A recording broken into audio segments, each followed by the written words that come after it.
Obama, since the beginning of this season, una never play wetin we expect una say una play. See this guy oh, wetin dey expect? Una play well ending of last season na.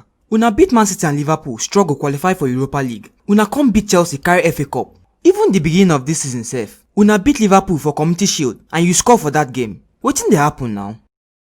If I tell you wetin dey happen ba, Arsenal fit come find me, suspend me on top, and Arteta go just kill me. No worry, just talk. I go cut that side comot. Nobody go know say na you tell me. Okay. No for my hand oh. Haba, how I wan take for your hand? You be my guy na. Okay na.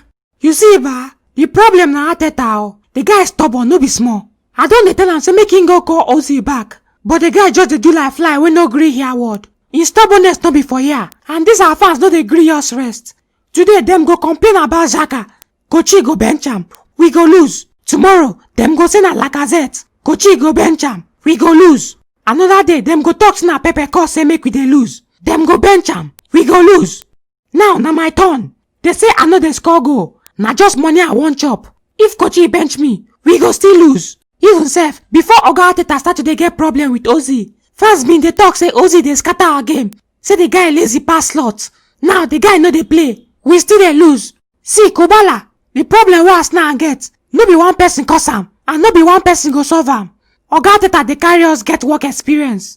Even that guy wey dey on top, Oga Kulket Kroenke, that one too get him own wahala. In short, wahala dey for everybody wey dey fan Arsenal. Me I don japa before person go come catch me. You don talk finish. Jesus! Person don die for my hand today. Kubala, if anything remain for my body ba, abeg help me tell Elon Musk say make he help me bury my remains for Mars. Okay.